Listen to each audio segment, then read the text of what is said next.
Hello and welcome everybody. This is Botany on Board. I am Bailey. This is Luna. Luna, can you focus up? She is interested in something that's outside. This is Loon. Lily's around here as well, so she might make an appearance later. Today we have a list for you guys of what we think you should take to Thanksgiving if you're traveling for Thanksgiving.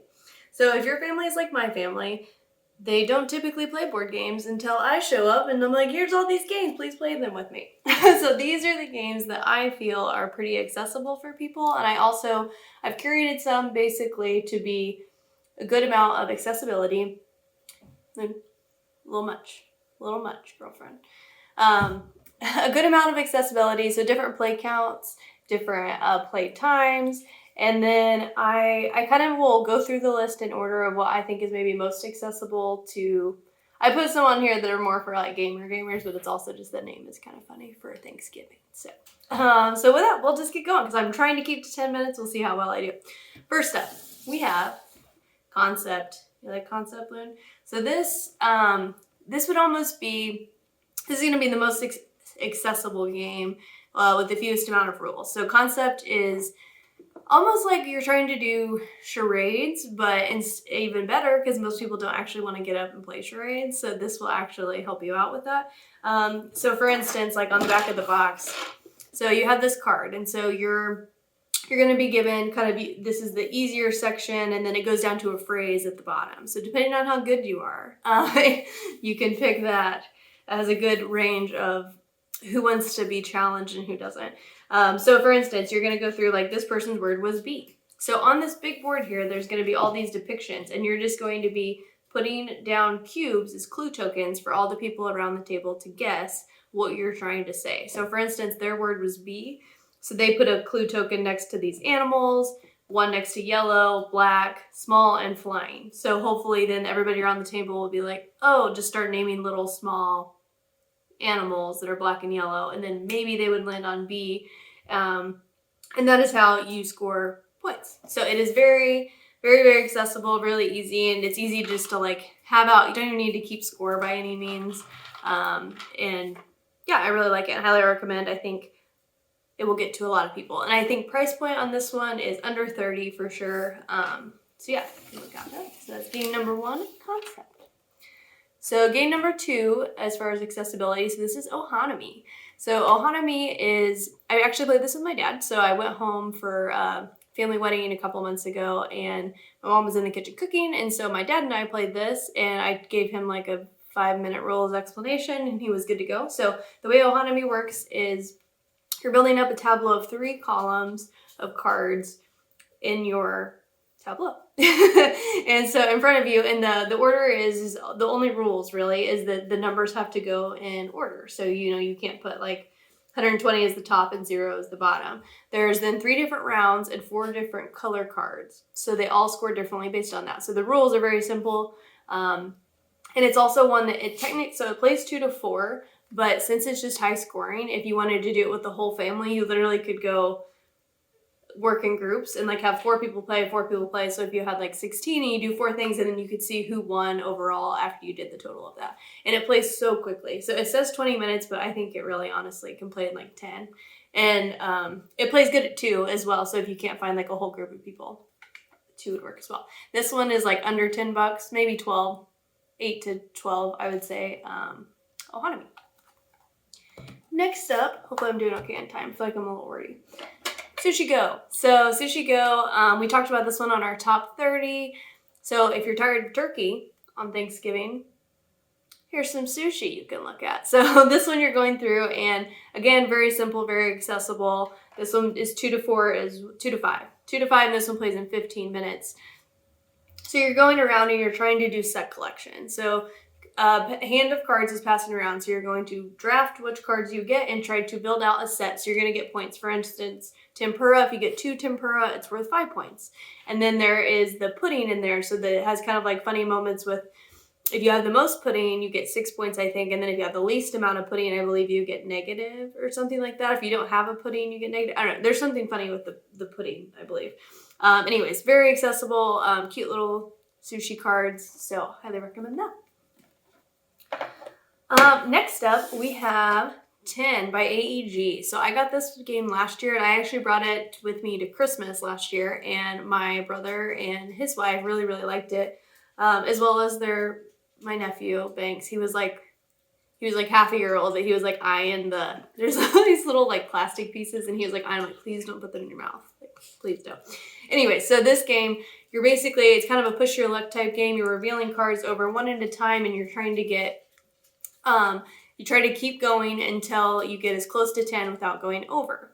Then there's a little bit of set collection. You're trying to go through and make a set in a row, like 1 through 10 of all these cards, and you get a score based on how long the continual line of cards is.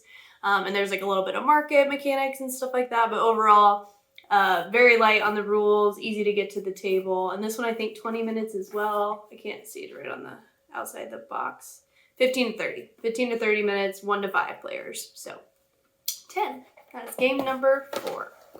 Okay, game number 5 is Cartographers. So this is getting a little bit more into the gamer side now. Now, Cartographers is still light, but I feel, I think with just like the amount of scoring objectives and thinking about certain things, and some of like the negative points and the monsters, I think can add like a little bit of complexity. Loon, is this your show? She's like, well, yeah, it would be if you would get out of the background and stop bringing all these games around. Anyway, so Cartographers, you're going to have this map, and you are trying to draw up different shapes on your map that have all different scoring objectives. So there's like I forget what all the descriptors are, but there's like trees, and there's like a little house thing, rivers and plains, maybe. It's been a little bit since I played this, but it's a very good game. And also the brilliant thing about this one, and why it would be great to bring to Thanksgiving, is it plays 1 to 100. So literally just get out as many sheets as people want to play, pass it around. If you have any colored pencils as well, sometimes, so instead of drawing like a river would be like, 3 little lines or something, I actually we use colored pencils in our house. So blue is blue, and red is red, and green is green. So it's also fun if you have like kids that are at the table, you can honestly just spare a sheet for them and let them color in whatever the heck they want, and that would be fun. So Cartographers, highly recommend that for Thanksgiving. Next up, so game number 6, we have the Whatnot cabinet. So again, this one's a little kind of in line with Cartographers, a little bit more gamey, I would say. So there's basically 5 action spots. You're trying to go to one of those action spots, which is going to let you take a tile from the market. Once you take it from the market, you're going to be building out your curio cabinet here, or your Whatnot cabinet. And so you get different points based on like, you might want one of different colors, or like all bottles might score a point. So it has different scoring objectives that come out in the card, so it's never the same. But what you're trying to do, there's lots of different ways you can kind of draft it, and it's nice and relaxing, and I also just like the colors a lot in the game. So yeah, I highly recommend. It's pretty light on the going up. Oh, I forgot to do prices. Okay, real fast. Sorry. Undo this. Okay, so I said 8 to 12. Probably 8 to 12. This one, I feel like you can probably get it on sale for Black Friday, though. Maybe even been for like $6 or something. Just look out for that. 10. This one, I think I got it from Miniature Market for 15-ish. Should have been $10. That would have been better. Just 10. Cartographers, this one, I don't know if this is like 27. It could be 22. I can't remember, but somewhere in the under 30, I would say, but above 20 to 30. The Whatnot cabinet, so this one as well, I would say it's probably not 20 to 30. I think I got mine for sub 20 though, when I got it on sale at Miniature Market. So you can look out for that. They always have Black Friday sale, but we'll see if it's on it or not. Okay, so 4 last games. Here we go. Hope I'm doing good on time. Oh, I'm at 9:22. I'm not going to get 10 minutes, but I will try my best. Keep going. All right. We had Picture Perfect. So I also brought this one last year for Christmas, and I played it with my mom. So just her and I played it 2-player because it plays 2 to 4 in 45 minutes. So this one, you're building out basically you're going to take a picture. So everybody on the screen has like this lady might say, I don't want my face to be seen, or I want to be next to the dog, or I want to be closest to the table, or I want to be in the back. And so you're slowly like getting this information on like who wants what.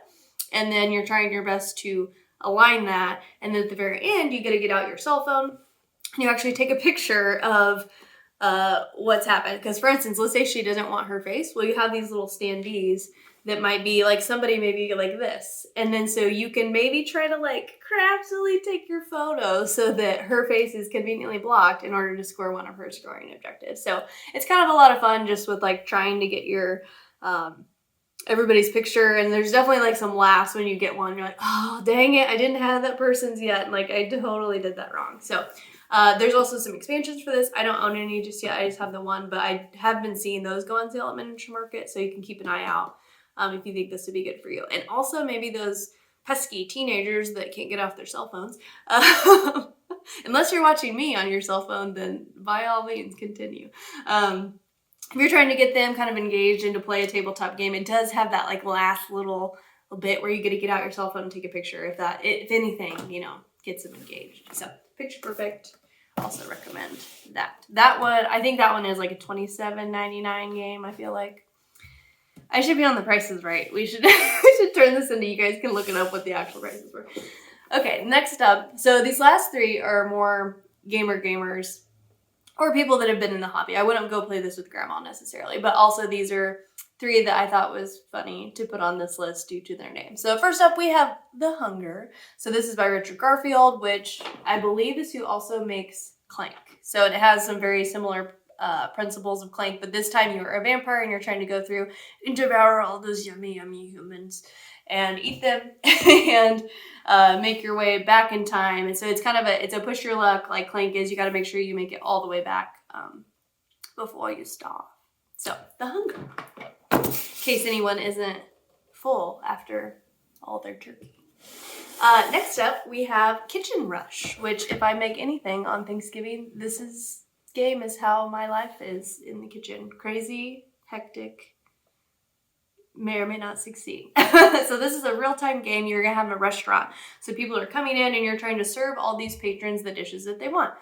So it's real-time and you have these certain action spaces on the board. So you have over by the spice rack and you have the little storage cubbies, and then you have over where the people are actually dining. So you need to go get a guest, go through, cook all their food from start to finish, wash their dishes, all of that. And it's just so much fun tension of someone's in your spot. You're like, I need to go cook this thing, like move your timer. And so it's constantly like you get to run 2 timers yourself. And there's also, if you play with the expert variant, there's a white timer then that you guys can use as well to have a kind of a third thing. Also, it scales up really well. So the game comes with scenarios, so you can kind of start at scenario 1 and work your way up. So this one still would be very accessible for people if you just played the base game. This one, I believe, is $37.99.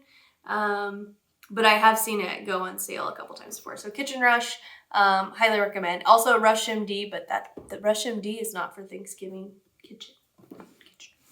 Okay, so last but not least, how am I doing? 13.20. Not bad. Okay, so I should have said 15, so 20. Okay, Feast for Odin. So if you are a gamer of all gamers and you love worker placement and you want thousands, what feels like thousands, hundreds of worker placement spots, you want Feast for Odin. This guy, I bought this copy for $79.99 on Amazon. So this is not one for the faint of heart who does not want to spend a little bit of money. I would also not play this with grandma unless you have the most board gaming grandma that I've met, like me in the future maybe. If you have that grandma, then bring her Feast for Odin. She might love it. But otherwise, I would reserve this just for the gamer. So that one, I won't say too much into it because I doubt most people are going to bring it for Thanksgiving, but it was a Feast for Odin, so could it not be on the Thanksgiving list? So, all right. Well, with that, those were the 10 games that I think would be helpful to bring to your Thanksgiving if you were traveling. For those people outside of the U.S., if you want to just eat some yummy food and play some games of these, go for it. Let me know how that goes. And with that, thanks for checking in. Let me know if any of these on the list you have as your family favorites. What do you usually bring to the holidays? I would love recommendations as well because I'm always trying to find like a light way to con my family into playing games with me. And you got to have like a simple rule set. Sometimes like the small box helps. Like they're like my dad, he'll be like, how big of a game is this? Like they're just little, yeah. So got to be strategic. Conning is acceptable even at Thanksgiving. So with that, thank you guys so much for hanging out. Loon is in the background. if she could wave, she would. Lily never made her on-screen debut, but leave me a comment, and thanks for hanging out. See you guys next time.